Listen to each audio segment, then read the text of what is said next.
What is the exact step-by-step process the US president follows to launch a nuclear triad B-2 Spirit stealth bomber?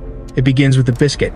No, not a snack, but a plastic card containing the gold code that authorizes a nuclear attack. Once that order reaches the cockpit, the pilot drops a thermonuclear gravity bomb. But here is the challenge. The US military faced a massive engineering requirement. They needed to fit not just one, but 16 of these nuclear bombs inside the B-2 Spirit. How did they manage to pull that off? Inside a tiny cylinder, they have packed 150 kilotons of power, using a precise multi-point initiation system to channel X-rays and ignite a massive secondary fusion. We are breaking down exactly how this intricate, two-stage nuclear engineering creates a 900-meter fireball capable of collapsing buildings over 5 miles away. But the real question is this: if this is just a free-falling gravity bomb, how does it actually hit a target? The secret lies in spin rocket motors that stabilize its fall. This is the most heavily guarded nuclear procedure in human history, and we are here to simplify it just for you. The nuclear triad gives the United States 3 ways to end a war: land, sea, and air. The B-2 Spirit is the air leg, the flexible arm of the triad. Unlike a missile, it can be recalled. Unlike a submarine, it can be seen until it decides to disappear. Here is exactly what happens when the president makes the call. The process begins with the football, the black satchel that follows the president everywhere. He must authenticate his identity using the biscuit, reading a challenge code like Delta Tango. Delta Tango. This message travels to the war room at the Pentagon to confirm validity. The president then selects a specific major attack option. But how is the order communicated? It travels instantly to US Stratcom in Omaha, Nebraska, where they format an emergency action message, EAM. Across the globe, high-frequency radios crackle to life. A voice broadcasts the chilling message: Sky King, do not answer. A string of alphanumeric characters follows: X-ray, Zulu, 4, Niner. Inside a B-2 Spirit loitering on alert, the 2 pilots hear the code. They grab their red binders and transcribe the characters. If the message matches, this is it. But they cannot just flip a switch yet. The B-2 operates under the 2-man rule. Both pilots must agree the order is valid. They open a sealed safe to retrieve their authentication cookies, plastic cards with matching codes. If the safe codes match the radio codes, they look at each other and flip the master arm switch. The aircraft is now committed to war. Since the target is likely 6,000 miles away, the B-2 cannot get there on one tank. Somewhere over the ocean, they meet a KC-135 tanker. They refuel in total radio silence, no lights, no talking. Just a fuel boom connecting 2 ghosts in the dark. Once full, the B-2 breaks away. As they approach the enemy coast, the pilot gives the order to fence in. They kill all emissions and retract antennas. The B-2 becomes a black hole in the sky.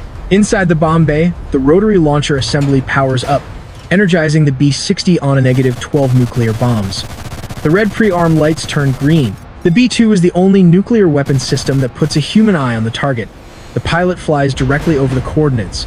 The bay doors snap open for less than 5 seconds. The bomb is ejected, and the pilot immediately banks the aircraft hard a 45-degree turn to escape the blast radius. But just how small is America's newest nuclear weapon compared to its massive missiles? The B-61 is only 12 feet long and 13 inches wide, thin enough to wrap your arms around. In comparison, the land-based Minuteman III ICBM stands 60 feet tall, like a 6-story building. The B-61 wouldn't even reach the missile's ankle. Then there is the submarine-launched Trident II. It is shorter, but nearly 7 feet wide, thick enough to park a car inside. The difference is stark. The other legs of the Triad are massive delivery systems, while the B-2 carries a compact nightmare. Speaking of analysis and precision, have you ever used an AI app and thought, that doesn't sound quite right? That moment is your signal. You're exactly the kind of person AI projects need. With Outlier, you can earn anywhere from $40 to $150 per hour, with top contributors making up to $250,000 a year. Outlier connects domain experts with cutting-edge AI projects to help shape how models think, reason, and respond. Projects cover a wide range of fields, including math, coding, law, language, and science. The great thing is you can work remotely with no long onboarding process. Outlier is competitive, and not everyone gets accepted. But if you do join, it could be life-changing to contribute to the AI revolution. Scan the QR code or click the link in the description to connect with these projects. Returning to the mission, dropping a modern nuclear bomb isn't just about pushing a button. The B-2 Spirit doesn't just drop the new B-61. It talks to it, guides it, and literally spins it like a football. Let's step inside the cockpit to break down the 5-phase process of a B-60 on a negative-12 strike. Phase 1. The revolver setup. Unlike a fighter jet that hangs missiles on its wings, ruining aerodynamics and stealth, the B-2 hides everything inside. The B-60 12 seconds are loaded onto a massive 20-foot rotating cylinder called the rotary launcher assembly. Think of it like the cylinder of a giant revolver hidden in the belly of the plane.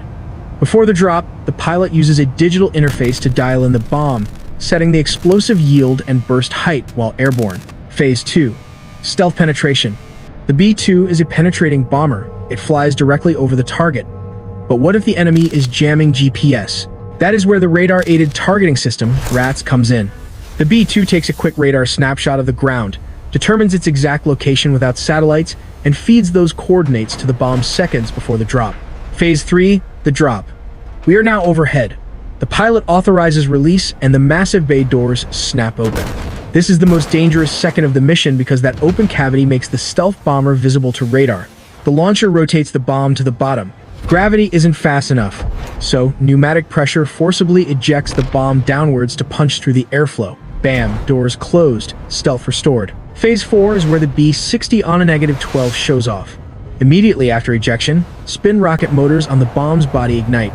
These rockets spin the weapon violently, spiraling it like a perfectly thrown football to create a gyroscopic effect for stability. Then, the tail kit takes over, using an internal navigation system to steer. This means the B-2 doesn't need to be perfectly accurate. The bomb will fly itself to within meters of the target. Finally, Phase 5. Detonation. A radar altimeter watches the ground. If the pilot selected airburst, it detonates above the surface to flatten buildings. If the target is a deep bunker, the bomb slams into the earth and detonates underground, crushing the target from the inside out. Why is this one of the smallest nuclear weapons? It is engineered to fit 150 kilotons of TNT into a compact cylinder. But how does the physics actually work?